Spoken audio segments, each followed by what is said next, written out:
Hi everybody, it's Sunko. I'm back again.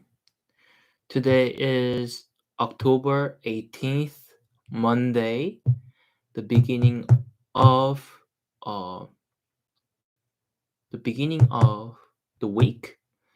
And tonight I didn't bring anything. Uh Supposedly I have to bring topic, but then I've been really busy, and tonight, like, I ate a lot of meal. So instead of talking about something, I'm going to just read a book for 30 minutes tonight. In the past 3 days or 4 days, I've been talking about things that I like about Korea. uh Number one was public transportation, and second one was coffee addicts. I mean, like, coffee paradise. And third one was, from what I remember, it was about mm, uh, safety in Korea. That, like, Korea is so safe that even if you leave your belongings uh, in the cafe or in your seat, nobody would take it. Because, I mean, not many people would try to steal stuff, because, I mean, they know that CCTVs are all around them, and plus, we know and you know that it belongs to someone, and somehow it's gonna uh uh it's not good stuff. Everybody knows it's not just good, you know. And in my whole entire life in Korea, uh like, robbery thing, it never happened to me.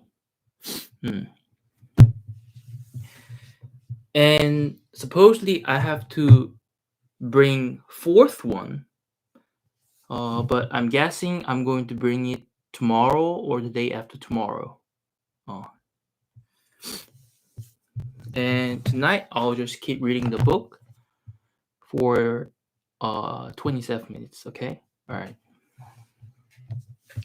Hooray! Cried Pencroft. The roast has arrived, and now we can't uh, go home. Now we can go home. The walk, interrupted for an instant, was resumed. The limpid waters of the Red Creek flowed under an arch of kazunas, bankses, and gigantic gum trees. Superb lilacs rose to a height of 20 feet. Other arborescent species, unknown to the young naturalist, bent over the stream, which could be heard murmuring beneath the bowers of verdure. Meanwhile, the stream grew much wider, and Cyrus Harding supposed that they would soon reach its mouth. In fact, on emerging from beneath a thick clump of beautiful trees, it suddenly appeared before their eyes. The explorers had arrived on the western shore of Lake Grant. The place was well worth looking at. This extent of water, of a circumference of nearly 7 miles and an area of 250 acres, reposed in a border of diversified trees. Towards the east, drew a curtain of verdure, picturesquely raised in some places, sparkled on the horizon of sea. The lake was curved at the north, which contrasted with the sharp outline of its lower part. Numerous aquatic birds frequented the shores of this little Ontario, in which the thousand owls of its American namesake were represented by a rock which emerged from its surface some 100 feet from the southern shore. There lived in harmony several couples of kingfishers perched on the stone, grave, motionless, watching for fish. Then darting down, they plunged in with a sharp cry and reappeared with their prey in their beaks. On the shores and on the islets strutted wild ducks, pelicans, water hens, rat-beaks, flatterns furnished with a tongue like a brush, and not one or two specimens of the splendid monera, the tail of which expands gracefully like a lure. As the water of the lake, it was sweet, limpid, rather dark, and from current certain bubblings and the concentric circles which crossed each other on the surface, it could not be doubted that it abounded in fish. "This lake is really beautiful," said Gideon Spilett. "We could live on its borders."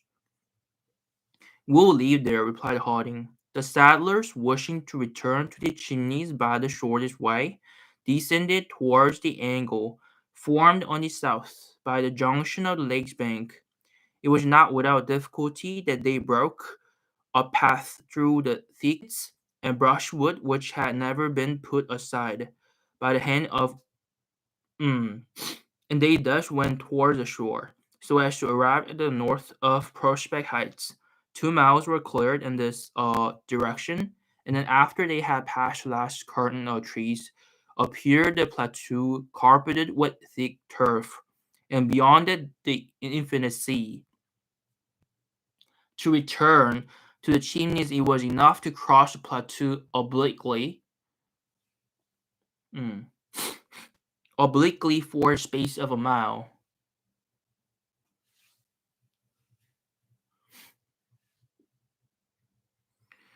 and then to descend to the elbow formed by the first detour of the Mercy. But the engineer desired to know how and where the overplus of the water from the lake escaped, and the exploration was prolonged on our trees for a mile and a half towards the north. It was most probable that an overflow existed somewhere, and doubtless through a cleft in the granite. This lake was only, in short, an immense center basin, which was filled by degrees by the creek, and its waters must necessarily pass to sea by some fall. If it was so, the engineer thought they might perhaps be possible to utilize its fall and borrow its power. Actually lost without profit to anyone, they continued then to follow the shores of Lake Green by climbing the plateau, but after having gone a mile in this direction, Cyrus Harding had not been able to discover the overfall, which, however, must exist somewhere. It was then 4:30. In order to prepare for dinner, it was necessary that the settlers should return to their dwelling. The little band retraced their steps, therefore, and by the left bank of the Mercy. Cyrus Harding and his companions arrived at the Chimneys. The fire was lighted, and Nab and Pencroft, on whom the functions of cooks naturally devolved, to the one in his quality of negro, to the other in that of sailor, quickly prepared some broiled agouti, to which they did great justice. The repast at length terminated. At the moment when each one was about to give himself up to sleep, Cyrus Harding drew from his pocket little specimens of different sorts of minerals, and just said, "My friend, this is iron mineral, this is pirate, this is clay, this is lime, and this is coal. Nature gives us these things. It is our business to make a right use of them. Tomorrow we will commence operations." Chapter 13. "Well, Captain, where are we going to begin?" asked Pencroft next morning of the engineer. "At the beginning," replied Cyrus Harding, and in fact the settlers were compelled to begin at the very beginning. They did not possess even the tools necessary for making tools, and they were not even in the condition of nature, who having time husbands her strength. They had no time, since they had to provide for immediate wants of their existence, and though profiting by acquired experience, they had nothing to invent. Still they had everything to make. Their iron and their steel were as yet only in the state of minerals, their earthenware in the state of clay, their linen and their cloth in the state of textile material. It must be said, however, that the settlers were men in the complete and higher sense of the word. The engineer Harding could not have been seconded by more intelligent companions, nor with more devotion and zeal. He had tried them. He knew their abilities. Gideon Spilett, a talented reporter, having learned everything so as to be able to speak of everything, would contribute largely with his head and hands to the colonization of the island. He would not draw back from any task. A determined sportsman, he would make a business of what till then had only been a pleasure to him. Herbert, a gallant boy, already remarkably well informed in the natural sciences, would render greater service to the common cause. That was devotion personified, clever, intelligent, indefatigable, robust with iron health. He knew a little about the work of the forge and could not fail to be very useful in the colony. As the Pencroft he had sailed over every sea, a carpenter in the dockyards in Brooklyn, assistant tailor in the vessels of shade, the gardener, cultivator,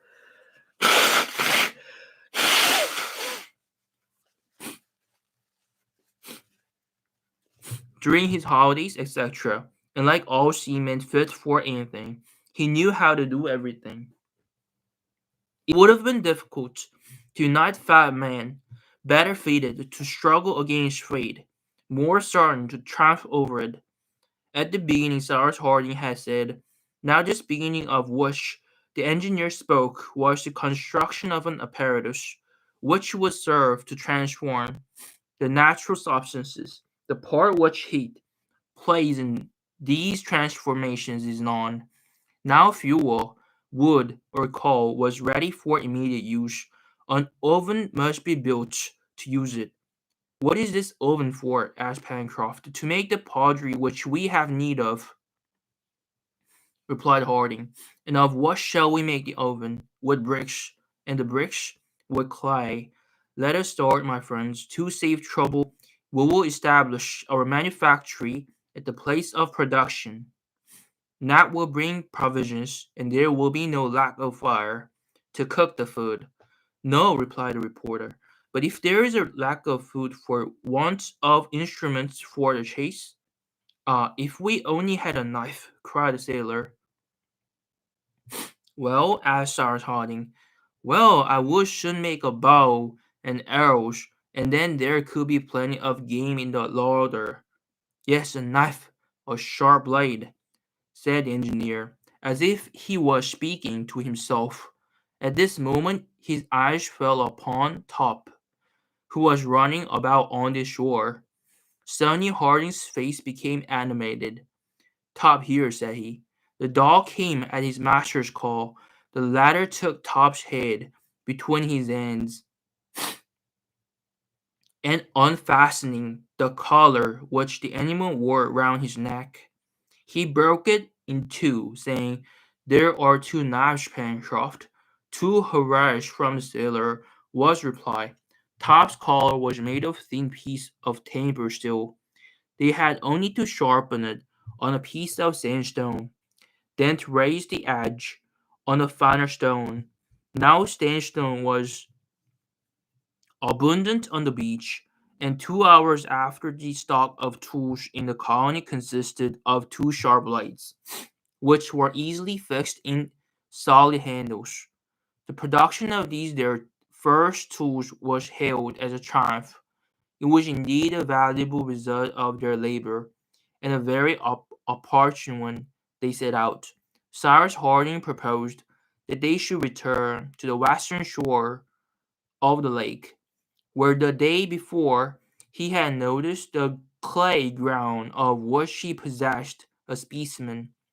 They therefore followed the bank of the Mersey, traversed Prospect Heights, and after a walk of 5 miles or more they reached a glade, situated 200 feet from Lake Grand. On the way, Hubbard had discovered a tree, the branches of which the Indians of South America employ for making their bows. It was the Crejimba of the palm family, which does not bear edible fruits. Long straight branches were cut, the leaves stripped off. It was shaped stronger in the middle, more slender at the extremities, and nothing remained to be done but to find the plant's feet to make the bowstring. This was the Hibiscus heterophyllus, which furnishes fibers of such remarkable tenacity that they have been compared to the tanners of animals. Pencroft um, thus obtained the bows of tolerable strength, for which he only wanted arrows. These were easily made with straight, stiff branches, without knots, but the points with which they must be armed, that is to say, a substance to serve in lieu of iron, could not be met with so easily, but Pencroft said that having done his part of the work, chance would do the rest. The settlers arrived on the ground which had been discovered the day before, being composed of a sort of clay which is used for making bricks and tiles. It was very useful for the work in question. There was no great difficulty in it. It was enough to scour the clay with sand, then to mold the bricks and bake them by the heat of a wood fire. Generally, bricks are formed in models, but the engineer contented himself with making them by hand. All that day and the day following were employed in this work. The clay soaked in water was mixed by the feet and hands of the manipulators, and then divided into pieces of equal size.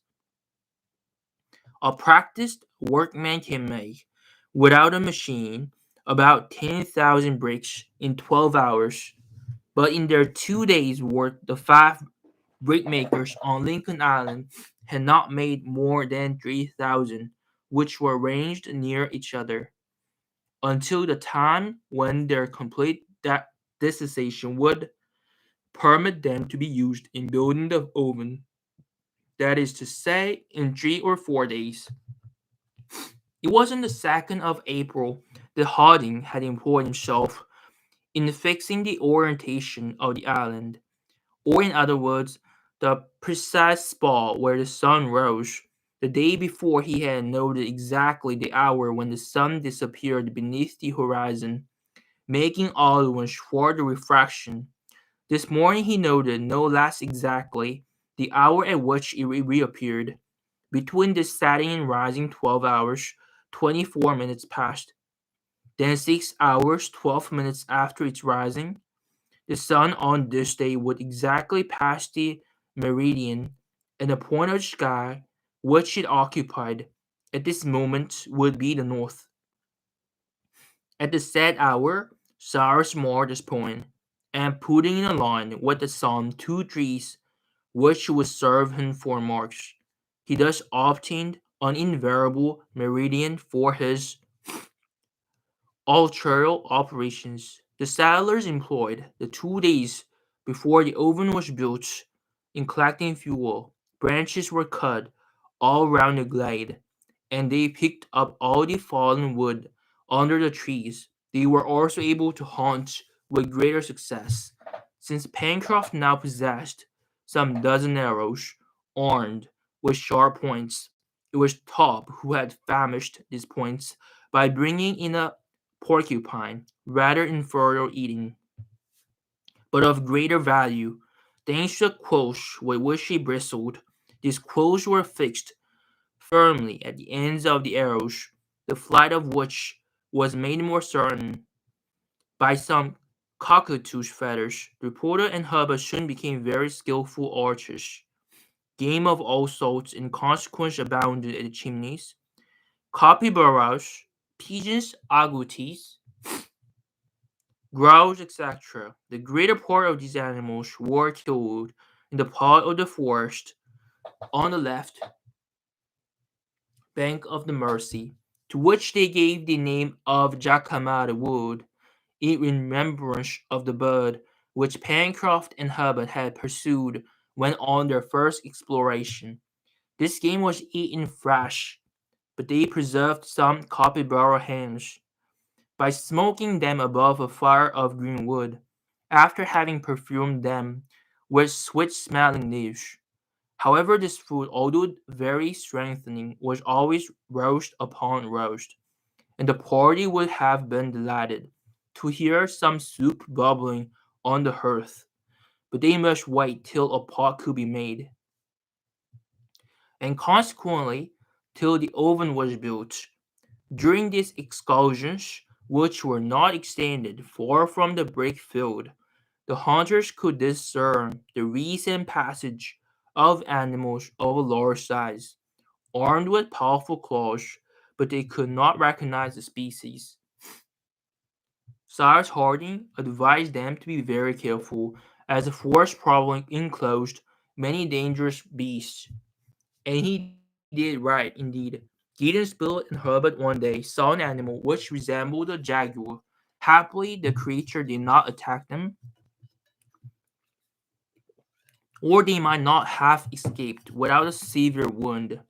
As soon as he could get a regular weapon, that is to say, one of the guns which Pencroft begged for, Gideon Spilett resolved to make this desperate war against the ferocious beasts, and exterminate them from the island. The chimneys during these few days was not made more comfortable, for the engineer hoped to discover, or build if necessary, a more convenient dwelling. They contented themselves with a spreading moss and dry leaves on the sand of the passages, and on these primitive couches the tired workers slept soundly. They also reckoned the days they had passed on Lincoln Island, and from that time kept a regular account. The 5th of April, which was Wednesday, was 12 days from the time when the wind drew the castaways on the shore.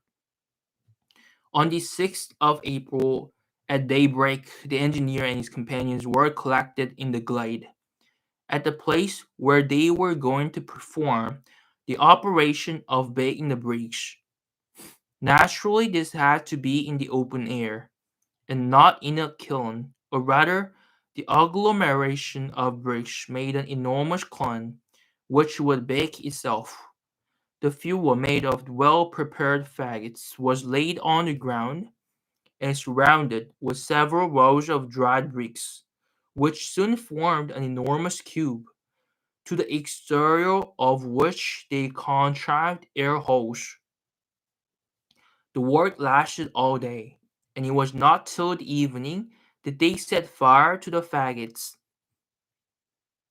No one slept at night, all watching carefully to keep up the fire. The operation lasted 48 hours and succeeded perfectly. It then became necessary to leave the smoking mass to cool, and during this time Nap and Pencroft, guided by Cyrus Harding, brought on a hurdle made of interlaced branches loads of carbonate of lime and common stones, which were very abundant to the north of the lake. These stones, when decomposed by heat, made a very strong quicklime, greatly increased by slacking, at least as pure as if it had been produced by the calcination of chalk or marble. Mixed with sand, the lime made excellent mortar.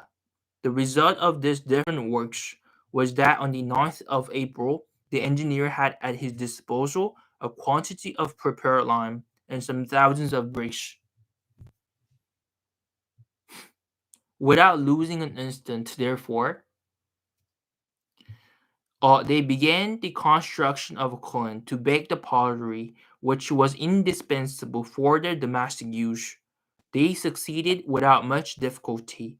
5 days after, the kiln was supplied with coal, which the engineer had discovered lying open to the sky towards the mouth of the Rat Creek, and the first smoke escaped from a chimney 20 feet high.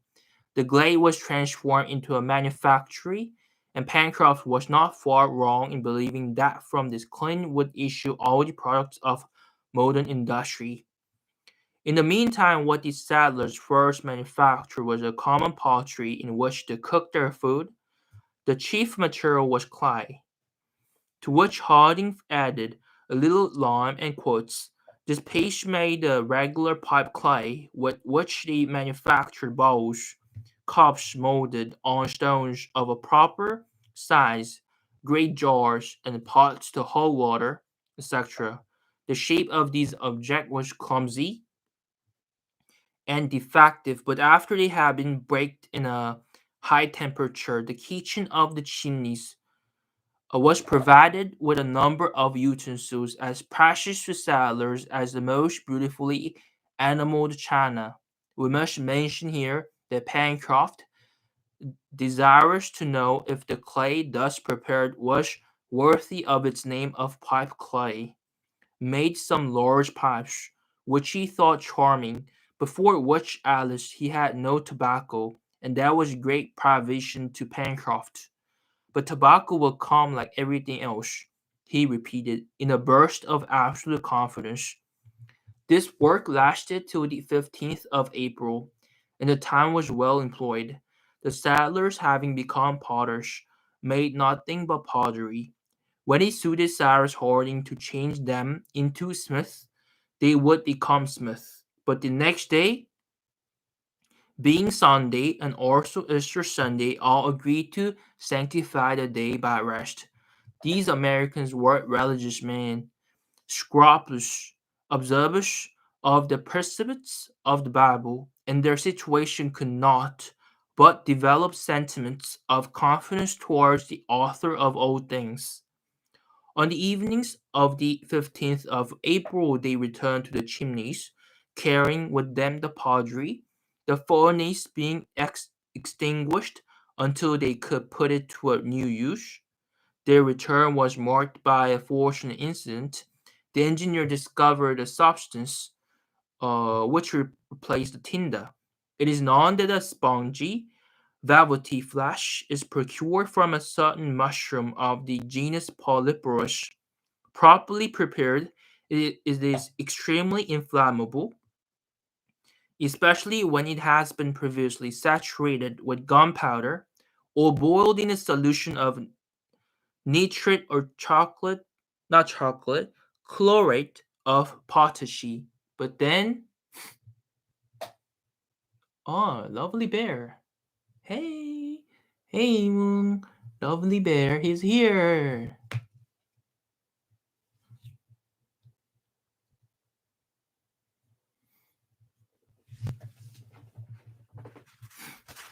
It's getting really cold outside. Tonight, I wear thick hoodie because it's getting cold. Teddy bear falls in love with alien. Have you caught a cold? Oh, no, not yet. But I sneeze a little bit. Once a while, like I cough and sneeze a bit, especially when the weather changes. These days, you know, like last night or the day before, it was so hot, but then it's gotten cold all of a sudden before you know it. Maybe that weather change has made me sneeze a bit, but it's gonna get better. There's nothing to worry about. It's just my thing. Mm. It happens like mm, temporarily, but it's gonna end soon. So, oh, it's already 29 minutes. You came a bit late, but I have to finish and mm, I'll see you guys tomorrow.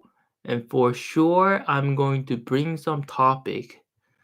Oh, in the past 3 days or in the past week, I talked about things that I like about Korea, and I'm going to come up with fourth one for sure, and I'll be back again tomorrow, okay? Bye bye.